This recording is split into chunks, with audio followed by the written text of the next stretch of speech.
Good morning. You're watching Morning Headlines with me, Vidusha Agarwal. Let us take a look at the top newspapers today. To begin with, High Court dismisses two pleas of Gyanvapi panel, allows puja in Southern Cellar. Now, dismissing two appeals filed by the Anjuman in Tanzania Masjid Committee, which manages the Gyanvapi Mosque in Varanasi, the Allahabad High Court on Monday said that the move of the state government in 1993 restraining puja in the southern cellar of the mosque complex adjacent to the Kashi Vishwanath temple was illegal.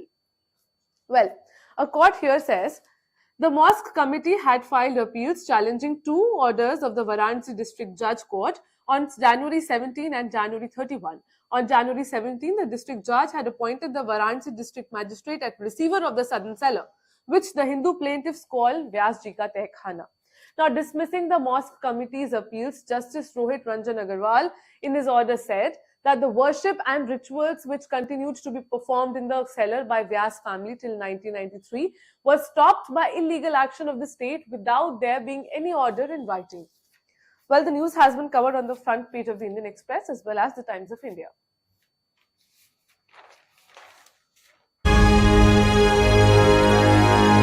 Latest development, Sandesh Khali, another TMC leader's house targeted, strongmen booked. Well, a mob vandalized the house of another Trinamool Congress leader on Monday as protests and violence continued in the Sandesh Khali area of West Bengal's North 24 Parganas district over allegations of sexual harassment of women and land grabbing against those associated with the state's ruling party. Well, the latest TMC leader to bear the brunt of the locals is Shankar Sardar, a panchayat member from Bernajur village. Well, let me tell you that of at least 51 complaints filed at the booth so far, nearly 80% are of land grabbing, it is learned. In the Sandesh Khali police station area, more than 150 complaints have been filed. The news has been covered on the 8th page of the Indian Express as well as in the Times of India.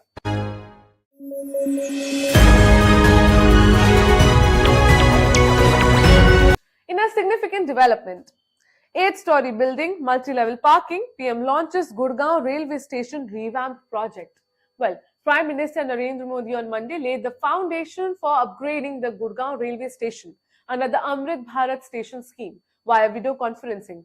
The project cost has been estimated at rupees 300 crore. Well, a statement here says that the design of the building is planned to reflect the local culture, heritage and architecture as well as provide modern facilities to passengers by ensuring universal access to the railway station. Well, let me tell you that on Monday, PM Modi announced the redevelopment of 554 railway stations and 1,500 road overbridges and underpasses across the country. The news has been covered by the Indian Express as well as the Times of India on the city pages respectively.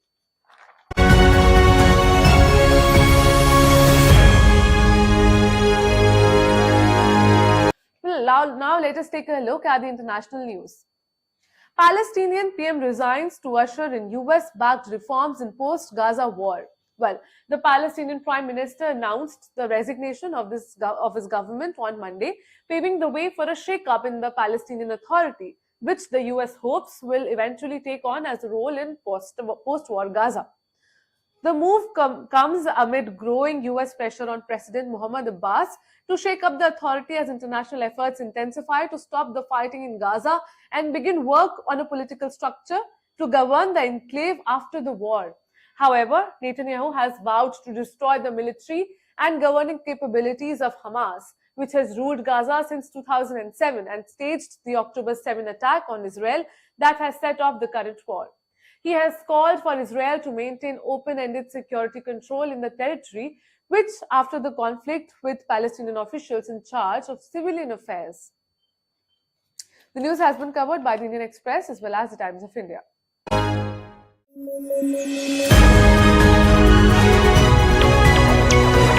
Sweden clears final hurdle to join NATO as Hungary approves bid.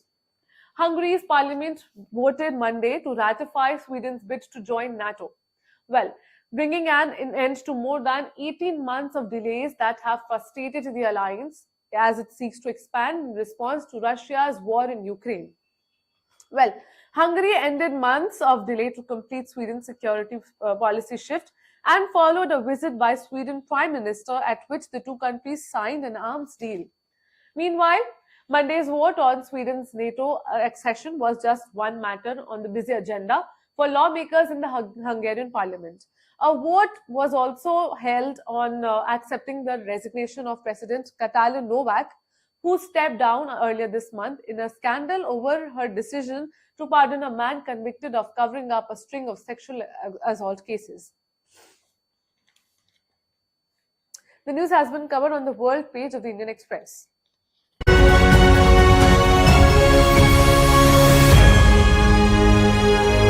In the latest development from Pakistan, Maryam Nawaz becomes first woman chief minister of Pakistan province. Maryam Nawaz, 50-year-old, the daughter of three-time Pakistan Prime Minister Nawaz Sharif, became the first woman chief minister of West Punjab in Pakistan on Monday.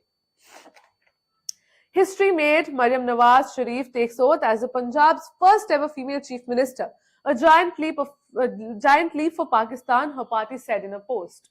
Well, the PMLN 137 seats in the Punjab Assembly, while independents backed by former Prime Minister Imran Khan's Pakistan Tehreek-e-Insaf, also called PTI, 113 seats in the recently held elections. The news has been covered by the Indian Express as well as the Times of India.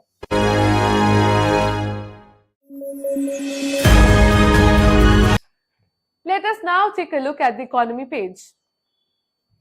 Three of 14 sanctioned tankers slated to deliver Russian crude oil to India, while at least 3 tankers scheduled to deliver Indian crude oil to India refiners over the next few weeks are among the 14 vessels that were sanctioned along with Russia's state-owned shipping major Skomvitflot by the United States, US on Friday for transporting Russian oil price above the West's $60 per barrel cap. Well, a statement in the Indian Express says, while industry insiders do not anticipate any major problem with these specific deliveries, as Washington has allowed 45 days for the newly sanctioned tankers to afloat crude oil, it has been seen as a signal that the US is getting stricter about the price cap which is imposed in December 2022 by the Group of 7, or also known as G7 countries and their allies. Well, let me tell you that the Indian refiners ramped up Russian oil purchases in the aftermath of Moscow's February 2022 invasion of Ukraine. As the West started weaning itself of Russian energy supplies, Russia began offering deep discounts on its crude oil, which again Indian refiners began lapping up. The news has been covered on the economy page of the Indian Express as well as the Times of India.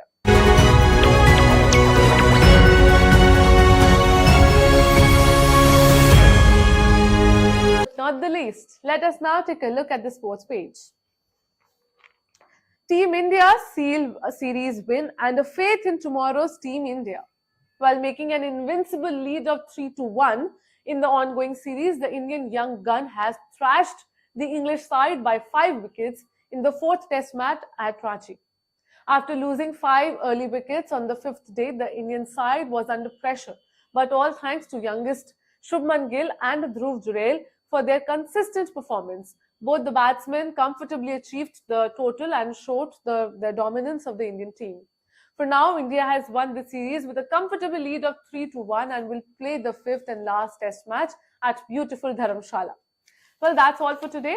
Thanks for joining in. Stay tuned and keep watching.